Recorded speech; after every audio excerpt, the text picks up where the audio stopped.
के प्रति मेरी संवेदना है। मैं स्वयं वहां जाऊंगा कार्यक्रमों के बाद।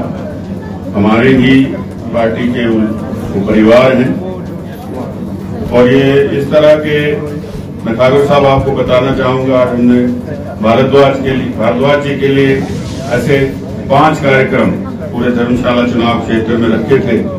सौभाग्यवश ठाकुर साहब और कंगना जी आज यहाँ महामहिम दलाई लामा जी के दर्शनों के लिए आए थे, तो उन्होंने कहा कि एक नुक्कड़ सभा में हम भी जाएंगे। इनका बहुत बहुत धन्यवाद, आभार व्यक्त करता हूं। आप सभी जानते हैं पूरे देश में लोकसभा के चुनाव हो रहे हैं, उसके साथ साथ हमारे प्रदेश में 6 विधानसभा के उपचुनाव हो रहे हैं। थोड़े समय में ये 9 हो जाएंगे। सरकार जो है उसमें कुछ अड़ंगे अड़ा रही है, नहीं तो ये 9 के 9 उपचुनाव होना तय है।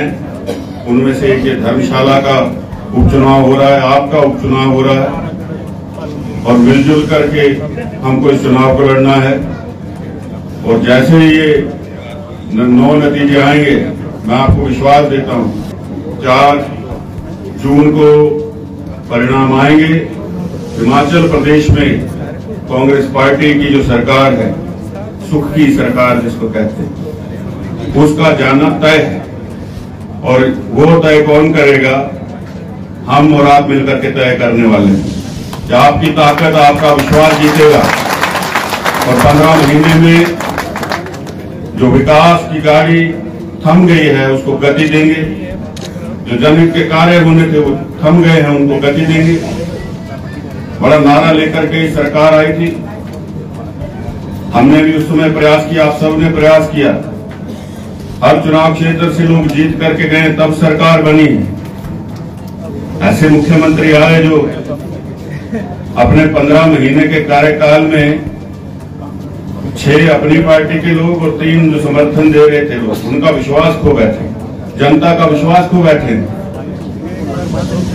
और जो 10 गारंटियां दी थी उनके ऊपर कोई काम नहीं हुआ। आप सब जानते हैं, माताएं बहनें बैठी हैं।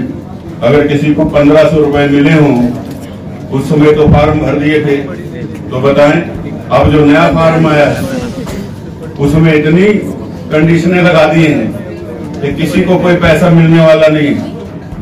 और अब कह रहे हैं परिणाम आएंगे तो मैं 4 जून के बाद दूंगा, तो रहेंगे तब तो देंगे। काल्पनिक बातें करते रहते हैं। और ये जब शुरू में नारा आया था, मैं तभी समझ गया था कि जब कहना शुरू किया था कि सुख की सरकार है। हम सभी लोग देवभूमि में रहने वाले हैं, हमारी आस्था ईश्वर में है। पवन पुत्र संकट मोचन हनुमान जी को हम दुख भंजन कहते हैं, जो सारे दुखों को हर ले। और वर्तमान सरकार के मुखिया सुखविंदर सिंह सुख भंजन, जो सारे सुखों को हर ले। ऐसा व्यक्ति प्रदेश का मुखिया बन गया कि जिनको प्रदेश के लोगों के प्रति, प्रदेश के आम जनमानस के प्रति उनका कोई सरोकार नहीं है। और ये सरकार नहीं है। मैंने पहले भी कहा था, जिस दिन भारतीय जनता पार्टी में हम लोग सम्मिलित होने के बाद शिमला आए थे, मैंने कहा ये सेक्रेट नहीं रहा है, ये फ्रेंड्स कैफे बन गया है। वहां सारे उनके मित्र बैठते हैं, सबको कैबिनेट रैंक बांट दिए।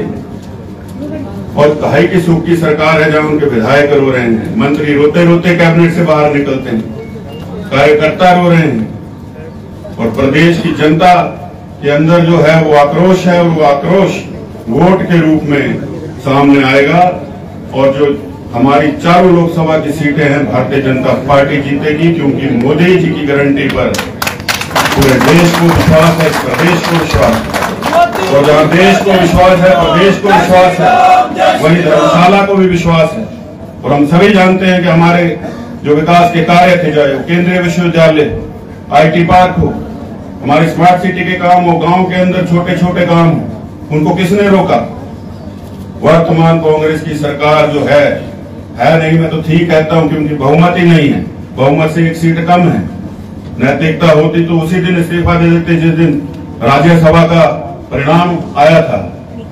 तो इन सारी चीजों का गहन मंथन हम लोगों को करना है। लंबा समय है और हम लोगों को सब तक पहुंचना है। आपके विश्वास के साथ, आपके सहयोग और समर्थन के साथ मैं इस रण में कूदा हूं और मुझे पूरा विश्वास है कि आप लोग मेरा साथ नहीं छोड़ेंगे और हम लोग उस मंजिल तक पहुंचेंगे जिसकी हमने कामना की है।